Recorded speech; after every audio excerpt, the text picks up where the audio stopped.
Chapter 2. I cannot remember my father, who died when I was an infant, but as a young man I never lost an opportunity of gathering information of the most detailed sort about his life and character, from every possible person, senator, soldier, or slave, who had known him. I began writing his biography as my apprentice task in history, and though that was soon to put a stop to my grandmother Livia, I continued collecting material in the hope of one day being able to finish the work. I finished it, actually, just the other day, and even now there is no sense in trying to put it into circulation. It is so republican in sentiment that the moment Agrippinilla, my present wife, came to hear of its publication, every copy would be suppressed, and my unfortunate copying scribes would suffer for my indiscretions. They would be lucky to escape with their arms unbroken and their thumbs and index fingers unlopped, which would be a typical indication of Agrippina's pleasure. How that woman loathes me! My father's example has guided me throughout life, more strongly than that of any other person whatsoever, with the exception of my brother Germanicus. And Germanicus was, all agree, my father's very image in feature, body, but for his thin legs, courage, intellect, and nobility. So I readily combine them in my mind as a singular character. If I could start this story fairly with an account of my infancy, going no farther back than my parents, I would certainly do so, for genealogies and family histories are tedious. But I shall not be able to avoid writing at some length about my grandmother, Livia, the only one of my 4 grandparents who was alive at my birth, because unfortunately she is the chief character in the first part of my story, and unless I give a clear account of her early life, her later actions will not be intelligible. I have mentioned that she was married to the Emperor Augustus. This was her second marriage following her divorce from my grandfather. After my father's death, she became the virtual head of our family, supplanting my mother, Antonia, my uncle Tiberius, the legal head, and Augustus himself, to whose powerful protection my father had committed us children in his will. Livia was the Claudian family, one of the most ancient of Rome, and so was my grandfather. There is a popular ballad still sometimes sung by old people, of which the refrain is that the Claudian tree bears 2 sorts of fruits, the sweet apple and the crab, but that the crabs outnumber the apples. Among the crab sort the balladist reckons Appius Claudius and the proud, who put all Rome in a tumult by trying to enslave and seduce a free-born girl called Virginia, and Claudius Drusus, who in republican days tried to make himself king of all Italy, and Claudius the Fair, who, when the sacred chickens would not feel, threw them into the sea, crying, "Then let them drink," and so lost an important sea battle. And of the former sort the balladist mentions Appius the Blind, who dissuaded Rome from a dangerous league with King Pyrrhus, and Claudius the Tree Trunk, who drove the Carthaginians out of Sicily, and Claudius Nero, which in the Sabine dialect means the strong, who defeated Hasdrubal as he came out of Spain to join forces with his brother, the great Hannibal. These 3 were all virtuous men, besides being bold and wise, and the balladist says that the Claudian women, too, some are apples and some are crabs, but that again the crabs outnumber the apples.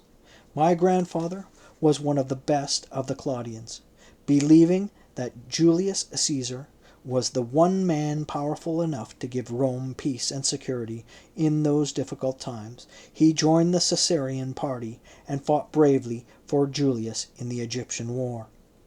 When he suspected that Julius was aiming at personal tyranny, my grandfather would not willingly further his ambitions in Rome, though he could not risk an open breach. He therefore asked for and secured the office of pontiff, and was sent in that capacity to France to found colonies of veteran soldiers there.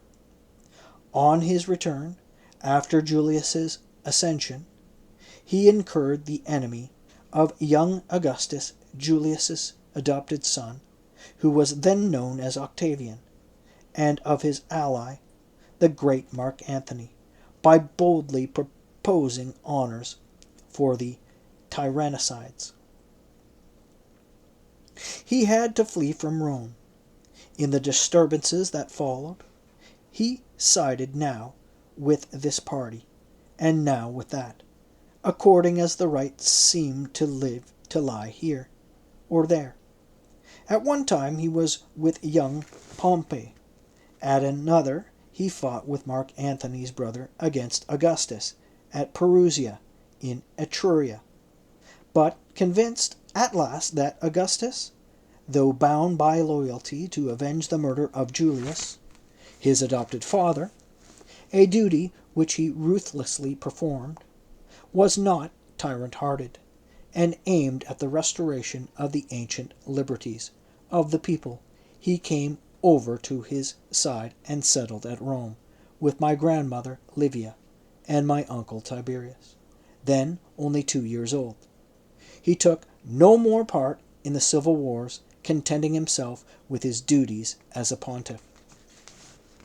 My grandmother Livia was one of the worst of the Claudians.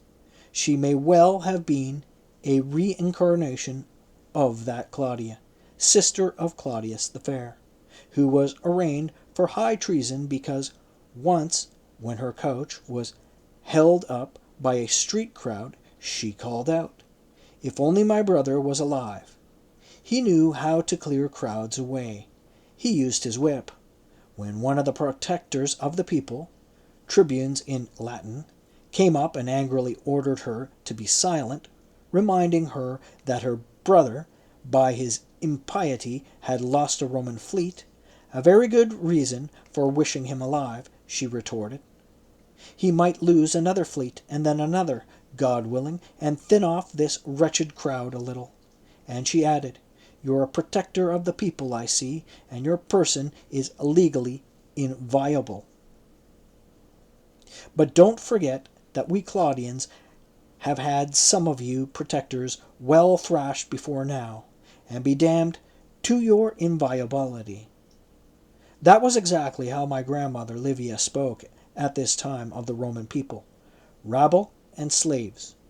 The Republic was always a humbug. What Rome really needs is a king again. That, at least, is how she talked to my grandfather, urging him that Mark Antony and Augustus, or Octavian, I should say, and Lepidus, a rich but unenergetic nobleman, who between them now ruled the Roman world, would in time fall out, and that if he played his hand well, he could use his dignity as a pontiff and the reputation for integrity which was conceded him by all factions as a means to becoming king himself. My grandfather replied sternly that if she spoke in this strain again, he would divorce her, for in the old style of Roman marriage, the husband could put his wife away without a public explanation, returning the dowry that had come with her, but keeping the children. At this, my grandmother was silent and pretended to submit, but all love between them died from that moment. Unknown to my grandfather, she immediately set about engaging the passions of Augustus. This was no difficult matter, for Augustus was young and impressionable, and she had made a careful study of his tastes. Besides which she was by popular verdict one of the three most beautiful women of her day. She had picked on Augustus as a better instrument of her ambitions than Antony. Lepidus did not count, and that he would stick at nothing to gain his ends and proscriptions he had shown 2 years before, when 2,000 knights and 300 senators belonging to the opposing faction had been summarily put to death, by far and greatest number of these at Augustus's particular instance. When she had made sure of Augustus, she urged him to put away Scribonia, a woman older than himself, whom he had married for political reasons, telling him that she had knowledge of Scribonia's adultery with a close friend of my grandfather's. Augustus was ready to believe this without pressing for detailed evidence. He divorced Scribonia, though she was quite innocent, on the very day that she bore him his daughter Julia, whom he took from the birth chamber before Scribonia had as much as seen the little creature, and gave to the wife of one of his freedmen to nurse. My grandmother, who was still only 17 years old, 9 years younger than Augustus, then went to my grandfather and said, "Now divorce me. I am already 5 months gone with child, and you are not the father. I made a vow that I would not bear another child to a coward, and I intend to keep it." My grandfather, whatever he may have felt, then he heard this confession, said no more than, "Call the adulterer here to me, and let us discuss the matter together in private." The child was really his own, but he was not to know this, and when my grandmother said that it was another's, he believed her. My grandfather was astonished to find that it was his pretended friend Augustus who had betrayed him, but concluded that Livia had tempted him, and that he had not been proof against her beauty. And perhaps Augustus still bore a grudge against him for the unlucky motion that he had once introduced in the Senate for rewarding Julius Caesar's assassins. However it may have been, he did not reproach Augustus.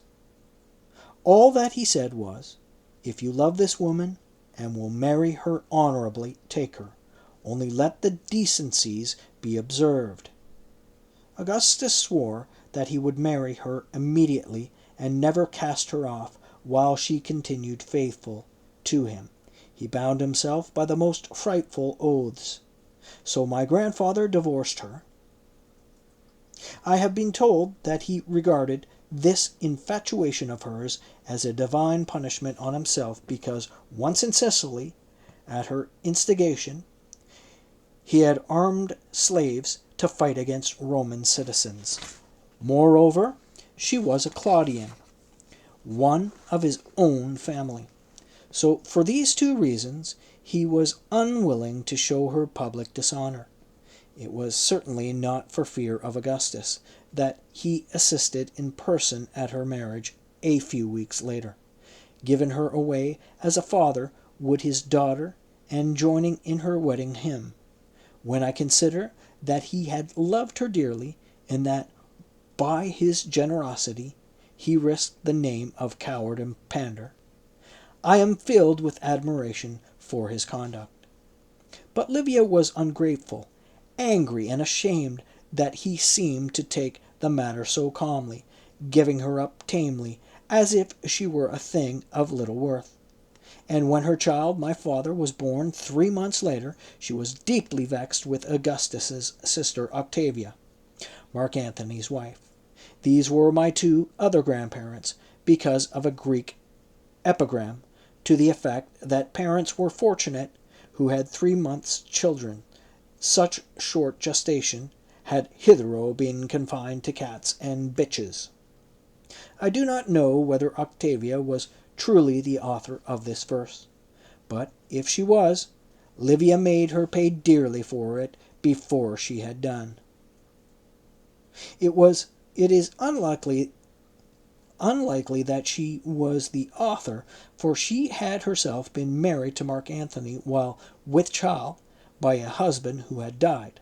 And in the words of the proverb, cripples do not mock cripples, Octavia's was, however, a political marriage, and legalized by a special decree of the Senate.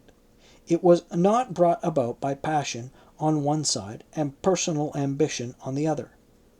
If it be asked how it happened that the College of Pontiffs consented to admit the validity of Augustus's marriage with Livia, the answer is that my grandfather and Augustus were both pontiffs, and that the high pontiff was Lepidus, who did exactly what Augustus told him.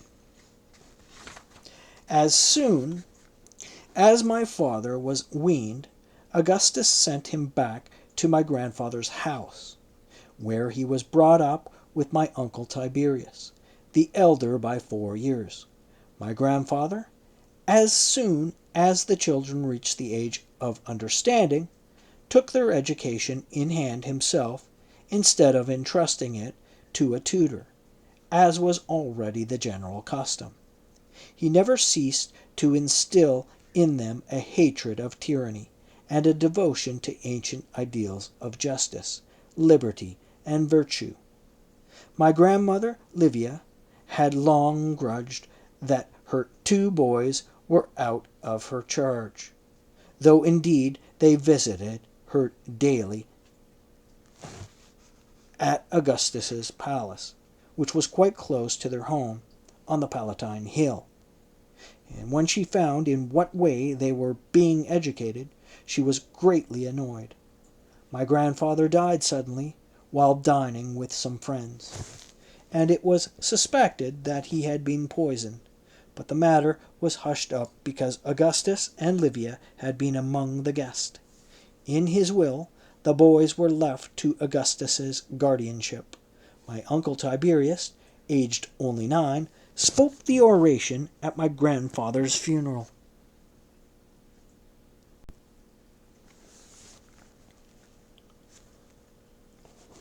Augustus loved his sister Octavia dearly, and had been much grieved on her account when, soon after her marriage, he learnt that Antony, after starting out for the east to fight a war in Parthia, had stopped on the way to renew his intimacy with Cleopatra, Queen of Egypt, and still more grieved at the slighting letter that Octavia had received from Antony, when she went out to help him the next year with men and money for his campaign. The letter, which reached her when she was half-way on her journey, ordered her coldly to return home and attend to her household affairs, yet he accepted the men and money. Livia was secretly delighted at the incident, having long been assiduous in making misunderstandings and jealousies between Augustus and Antony, which Octavia had been as assiduous in smoothing out. When Octavia returned to Rome, Livia asked Augustus to invite her to leave Antony's house and stay with them. She refused to do so, partly because she did not trust Livia, and partly because she did not wish to appear a cause of the impending war. Finally, Antony, incited by Cleopatra, sent Octavia a bill of divorce and declared war on Augustus. This was the last of the civil wars, a duel to the death between the only 2 men left on their feet. If I may use a metaphor, after an all-against-all sword fight in the universal amphitheater, Lepidus was still alive, to be sure, but a prisoner in all but name, and quite harmless. He had been forced to fall at Augustus's feet and beg for his life. Young Pompey, too, the only other person of importance whose fleet had for a long time commanded the Mediterranean, had by now been defeated by Augustus, and captured and put to death by Antony. The duel between Augustus and Antony was short. Antony was totally defeated in the sea battle of Actium in Greece. He fled to Alexandria, and there took his own life, as did Cleopatra too. Augustus assumed Antony's eastern conquest as his own, and became, as Livia had intended, the sole ruler of the Roman world. Octavia remained true to the interest of Antony's children, not only his son by a former wife, but actually his 3 children by Cleopatra, a girl and 2 boys, bringing them up with her own 2 daughters, one of whom Antony, and one of whom Antonia the younger, was my mother. This nobility of mind excited general admiration at Rome. Augustus ruled the world, but Livia ruled Augustus. And I must here explain the remarkable hold that she had over him. It was always a matter of wonder that there were no children of the marriage, seeing that my grandmother had not shown herself unfruitful, and that Augustus was reported to be the father of at least 4 natural children, besides his daughter Julia, who there is no reason for doubting was his own daughter. He was known, moreover, to be passionately devoted to my grandmother. The truth will not easily be credited. The truth is that the marriage was never consummated. Augustus, though capable enough with other women, found himself as impotent as a child when he tried to have commerce with my grandmother. The only reasonable explanation is that Augustus was, at bottom, a pious man, though cruelty and even ill faith had been forced on him by the dangers that followed his grand-uncle Julius Caesar's assassination. He knew that the marriage was impious. This knowledge, it seems, affected him nervously, putting an inner restraint on his flesh. My grandmother, who had wanted Augustus as an instrument of her ambition rather than as a lover, was more glad than sorry for this impotence. She found that she could use it as a weapon for subjugating his will to hers. Her practice was to reproach him continually for having seduced her from my grandfather, whom she protested that she had loved, by assurances to her of a deep passion, and by secret threats to him that if she were not given up, he would be arraigned as a public enemy. This last was perfectly untrue. Now look, she said, how she had been tricked. This passionate lover turned out to be no man at all. Any poor charcoal burner or slave was more of a man than he. Even Julia was not his real daughter, and he knew it. All that he was good for, she said, was to fondle and fumble and kiss and make eyes like a singing eunuch. It was in vain that Augustus protested that with other women he was a Hercules.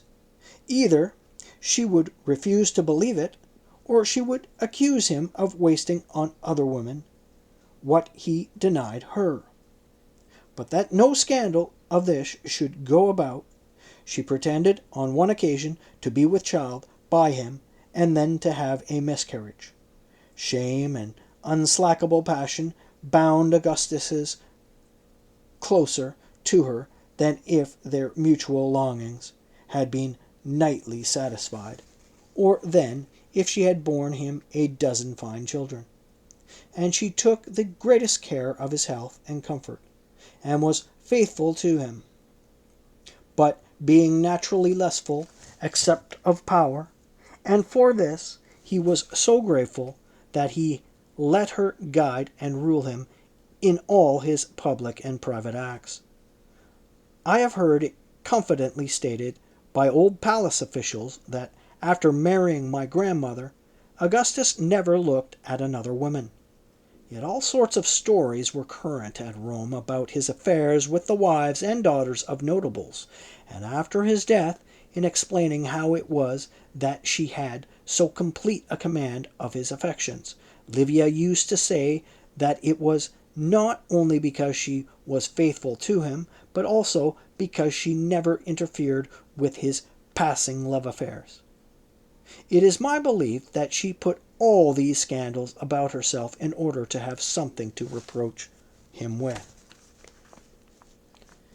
If I am challenged as to my authority for this curious history, I shall give it.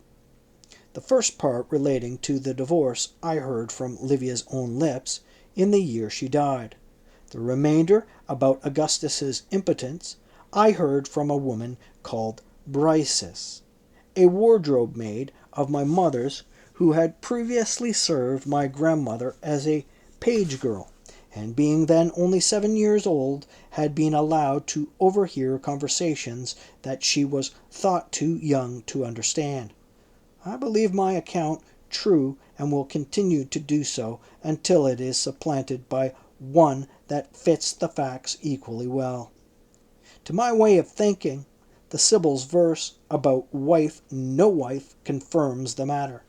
No, I cannot use the matter here, in writing this passage, with the idea, I suppose, of shielding Augustus's good name.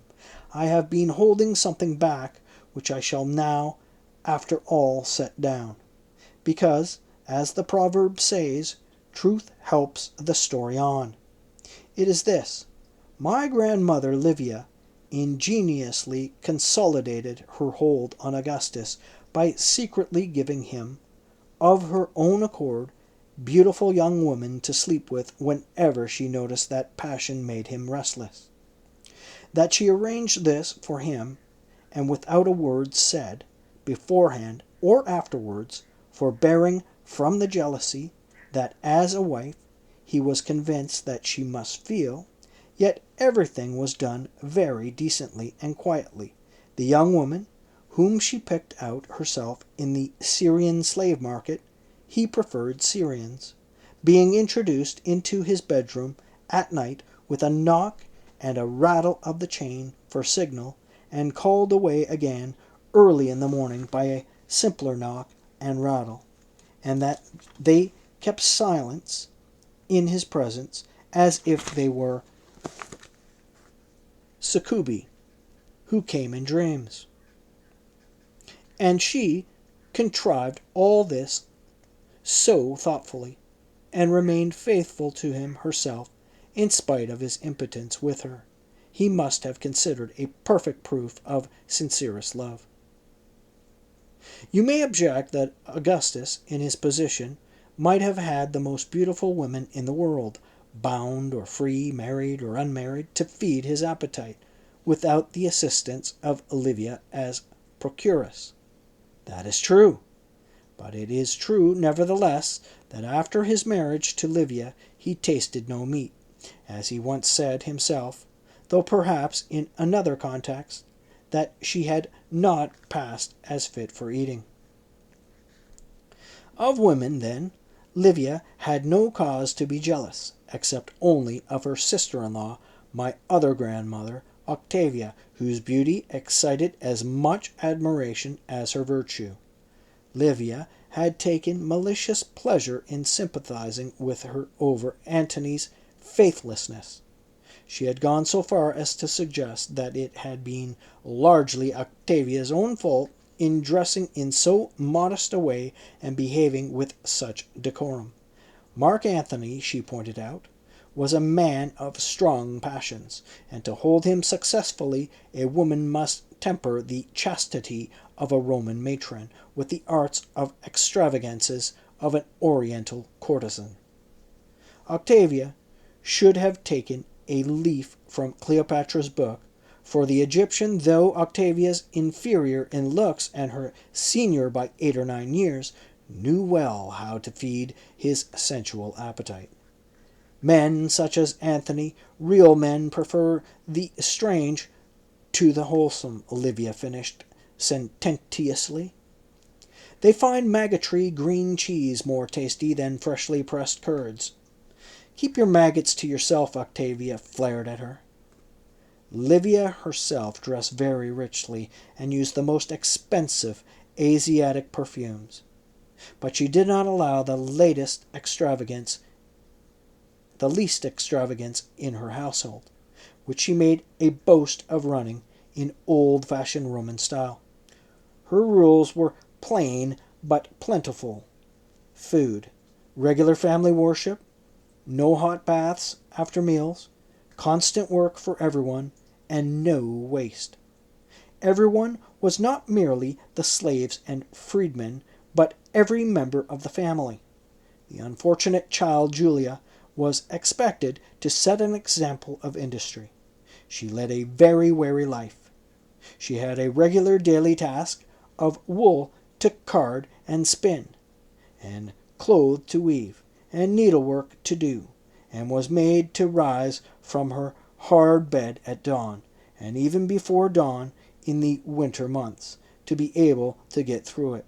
And because her stepmother believed in a liberal education for girls, she was set, among other tasks, to learn the whole of Homer's Iliad and Odyssey by heart. Julia had also to keep a detailed diary for Livia's benefit of what work she did, what books she read, what conversations she had, and so on, which was a great burden to her. She was allowed no friendships with men, though her beauty was much toasted. One young man of ancient family and irreproachable morals, a consul's son, was bold enough to introduce himself to her one day at Bye, on some polite pretext, when she was taking the half-hour's walk allowed her by the seaside, accompanied only by her duenna.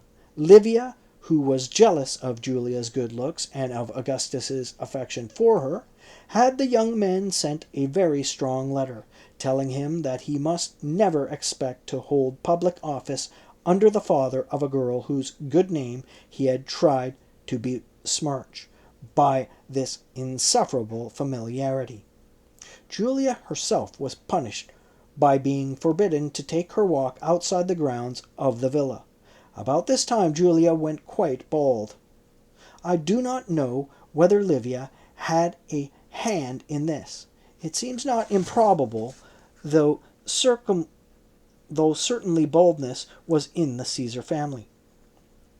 At all events, Augustus found an Egyptian wig maker, who made her one of the most magnificent fair wigs that was ever seen, and her charms were thus rather increased than diminished by her mischance. She had not had very good hair of her own. It is said that the wig was not built in the usual way, on a base of hair net, but was the whole scalp of a German chieftain's daughter, shrunk to the exact size of Julia's head, and kept alive and pliant by occasional rubbing with a special ointment.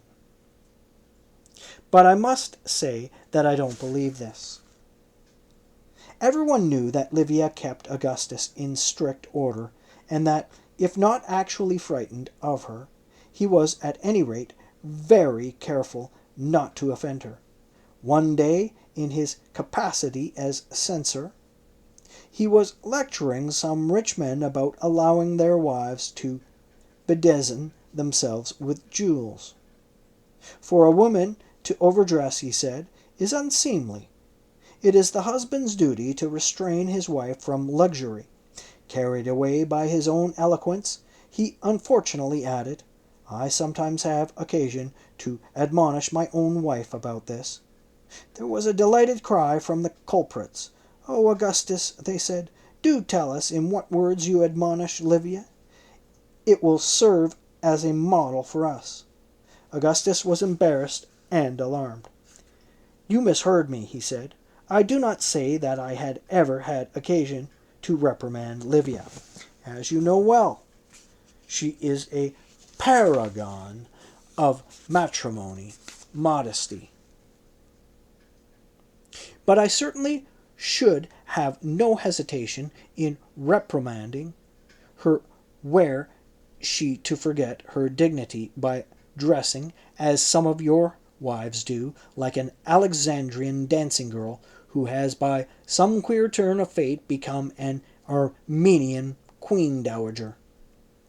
That same evening, Livia tried to make Augustus look small by appearing at the dinner table in the most fantastically gorgeous finery she could lay her hands on, the foundation of which was one of the Cleopatra's ceremonial dresses. But he got well out of an awkward situation by praising her for her witty and opportune parody of the very fault he had been condemning. Livia had grown wiser since the time that she had advised my grandfather to put a diadem on his head and proclaim himself king.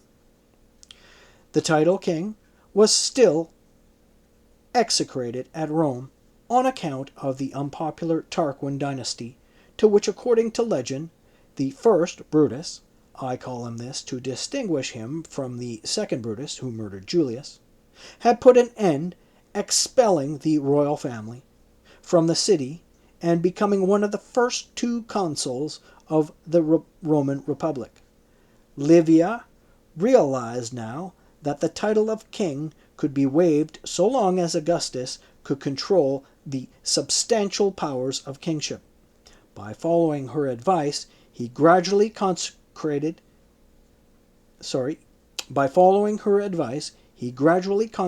in his single person all the important republican dignities. He was consul at Rome, and when he passed the office to a reliable friend, he took in exchange the high command, which, though nominally on a level with the consulship, ranked in practice above this or any other magistracy. He had absolute control of the provinces too, and power to appoint the provincial governors general, together with the command of all armies and the right of levying troops, and of making peace or war. In Rome he was voted the life office of people's protector, which secured him against all interference with his authority, gave him the power of vetoing the decisions of other office holders, and carried with it the inviolability of his person. The title Emperor, which once merely meant field marshal, but has recently come to mean supreme monarch, she shared with other successful generals. He also had the censorship, which gave him authority over two leading social orders, those of senators and knights. On the pretext of moral shortcomings, he could disqualify any member of either order from its dignities and privileges, a disgrace keenly felt. He had control of the public treasury. He was supposed to render periodic accounts, but nobody was ever bold enough to demand an audit, though it was known that there was constant juggling between the treasury and privy purse. Thus he had command of the armies, the control of laws, for his influence on the Senate was such that they voted whatever he suggested to them, the control of public finances, the control of social behavior, and inviolacy of person. He even had the right of summarily condemning any Roman citizen, from plowman to senator, to death or perpetual banishment. The last dignity that he assumed was that of High Pontiff, which gave him control of the entire religious system. The Senate were anxious to vote him whatever title he would accept, short of king.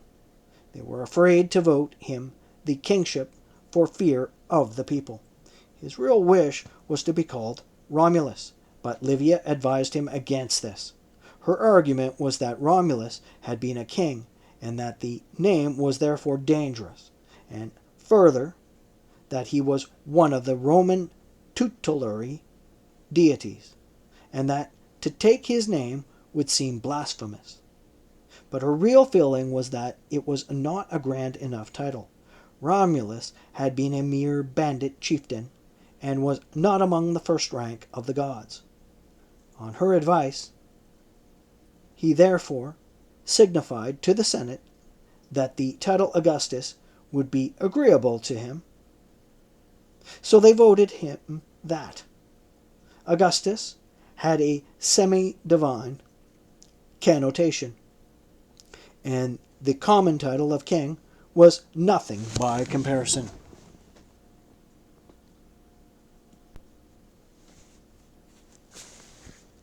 How many mere kings paid tribute to Augustus? How many were marched in chains in Roman triumphs?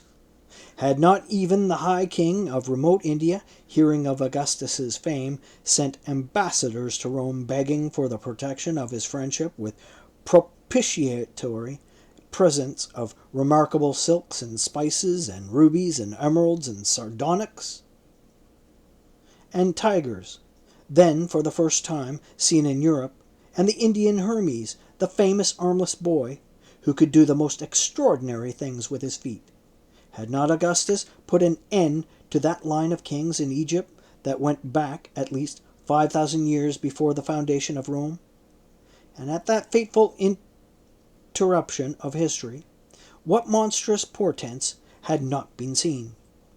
Had there not been flashes of armor from the clouds and bloody rain falling?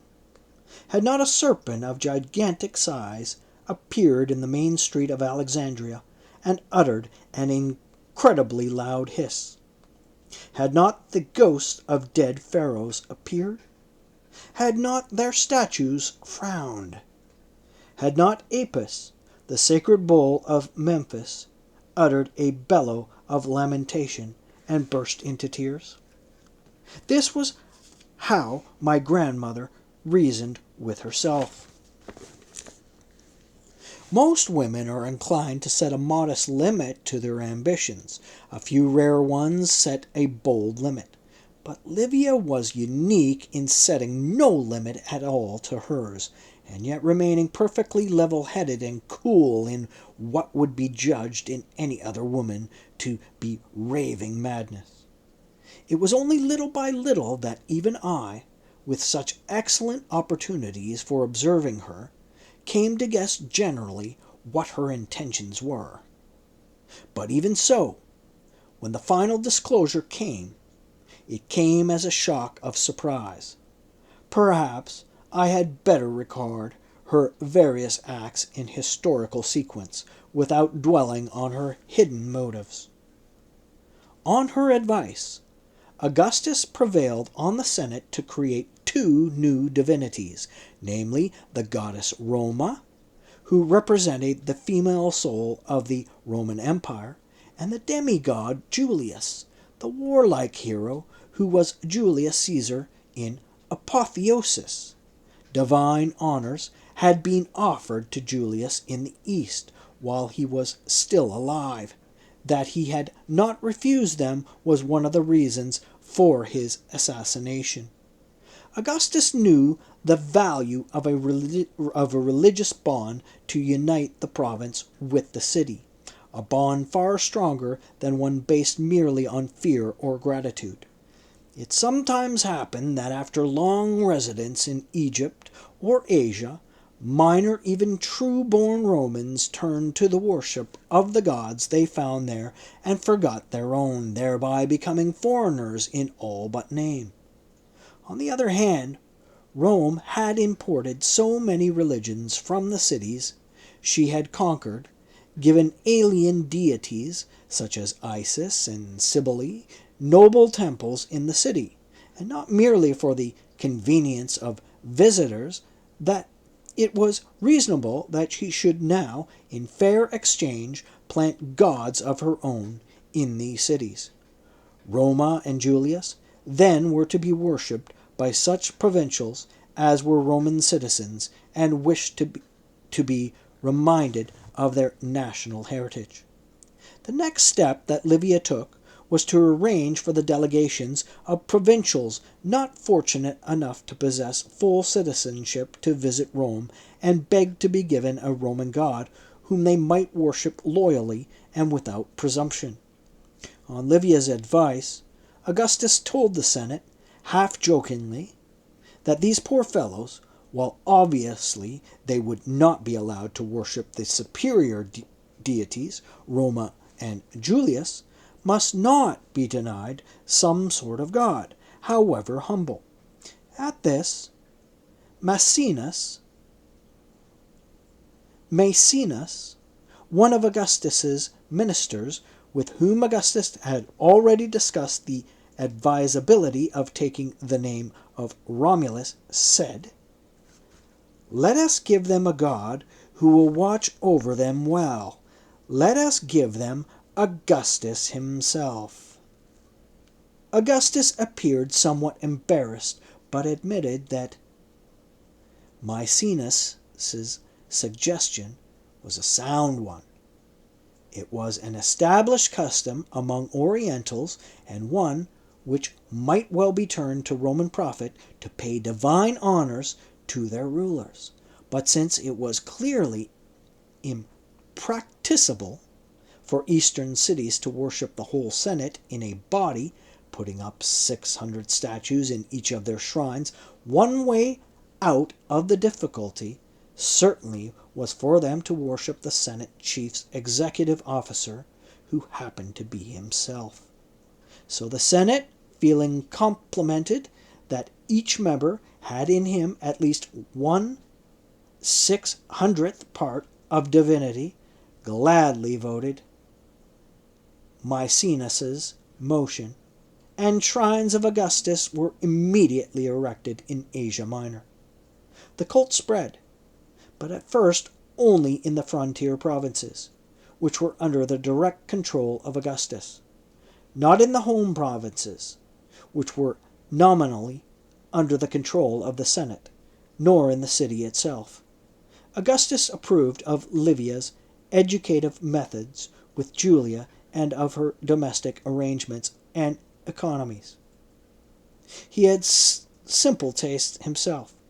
His palate was so insensitive that he did not notice the difference between virgin olive oil and the last rank squeezings when the olive paste had gone a third time through the press.